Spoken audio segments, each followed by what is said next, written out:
the complicated mythology of being yourself. A lot of guys don't like the advice to be yourself. Here's a typical example of why that is. A guy goes out and he tries to meet girls. He tries to talk to girls. He tries to seduce girls, but it doesn't work. And so he goes home, he asks his parents, he asks his friends, he asks his sisters, if he's got any, he asks his coaches at school, he asks the internet, and they all say the same thing: just be yourself. And so he says, okay, I'll be myself. So he goes out and he tries to be himself, and he talks to girls, and it doesn't work. So he concludes that being yourself is terrible advice because it doesn't work. And so if being himself, being his real self doesn't work, the only other option is to be an artificial self, to use artificial techniques. So he goes online and he finds some artificial techniques, ways to talk to girls, way to game their emotions. And guess what? It works. He talks to girls using these techniques, using an artificial behavior, an artificially constructed confidence. And he starts to have sex.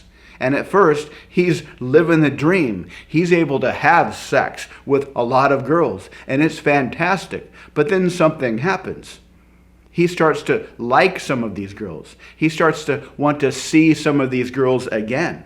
But the longer he sees some of these girls, the more problems start to pop up. They start to become flaky. He suspects they're also seeing other guys, even though they tell him they're not.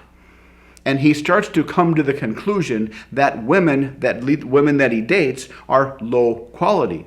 But because he has a very poor sampling technique of the entire world of women, he believes all women are like this. Because he's set up a collection of filters where the only women he sees himself with, or the only women he gets together with, are women that will have sex relatively quickly with a guy they don't know who's using artificial game.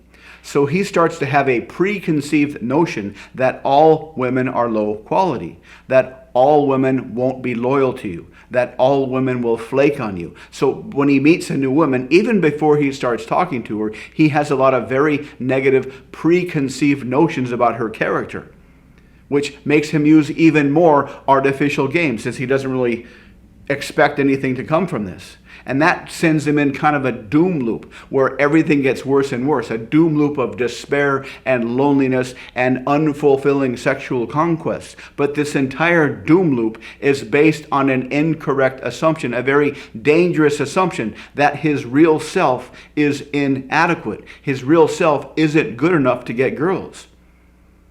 Now, he made a couple of mistakes, and here's a couple of metaphors to help understand the mistakes. Let's suppose a guy wanted to play on the high school basketball team.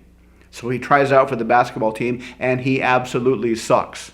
And the coach says, hey, I admire your dedication, your hustle, but you really suck at basketball. But if you practice, maybe next year. So the kid says, all right, I'll practice. And so he practices for a year. He does basketball drills every day. And a year later, he tries out and he makes the team. The first time he played basketball, he was being himself, and his real self, sucked at basketball. A year later, he was being himself, but his real self was really good at basketball. So he improved his real self over time through long-term consistent practice. How about another example? Let's say a guy wants to become a fantastic speaker. He wants to be a very, very powerful motivational speaker. He wants to motivate people. He wants to stand in front of a crowd and receive standing ovations. He wants to give speeches that are filled with all kinds of fantastic messages that will inspire people. So he goes to give a speech, but the first time he tries, he's super nervous. He forgets what he's going to say. He pees his pants. He passes out from fright and wakes up in the emergency room.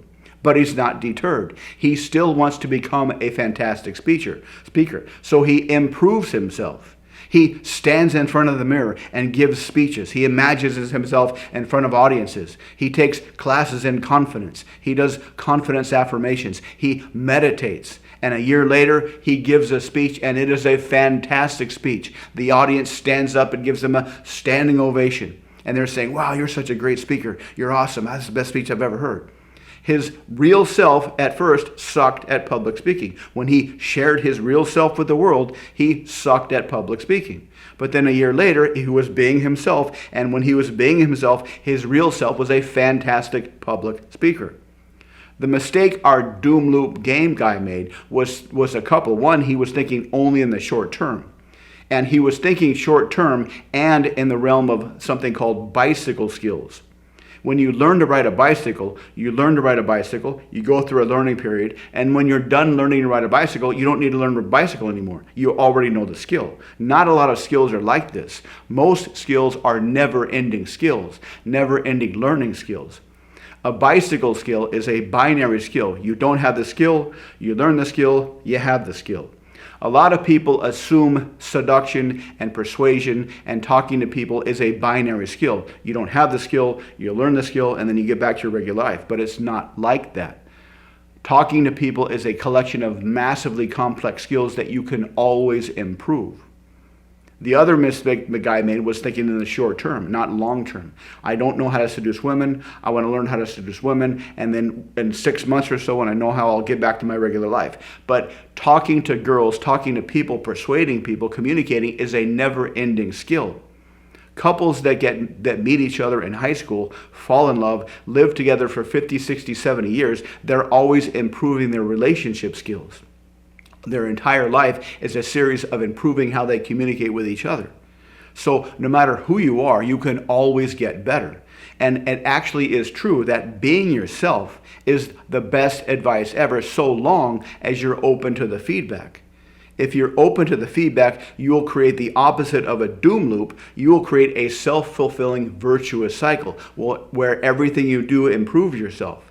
And the best advice ever is this: be yourself. Be your congruent self. Live your life without apology and accept all of the feedback you get from the world. Because all the feedback you get will help you get better. If you got good feedback, do more of what you just did. If you get not so good feedback, learn what you did wrong and do something better next time. So long as you are open to the feedback from the world, you can continue to improve yourself. You can continue to improve your seduction skills, if that's what you want. You can continue to improve your relationship skills. You can continue to improve your persuasion skills. So absolutely, be yourself. Accept the world response to yourself as valid. See the world for all what it is. See the world for all the people that are in the world, not just an artificial section that is filtered by your confirmation bias. Embrace everything in the world. Accept yourself. Present yourself to the world. Accept that your true self, no matter who you are, no matter where you are, is good enough. And you can always improve your true self. Be yourself. Live your life congruently. Accept all of the feedback from the world and continue to improve yourself, and you will live a virtuous cycle of never-ending happiness and consistent achievement and getting more and more bigger and bigger goals of whatever you want. So let me know what you think in the comments. Thank you for watching. Please like and subscribe. And to learn more about how you can improve your communication skills, check out the links below. Thanks again for watching, and I'll see you next time.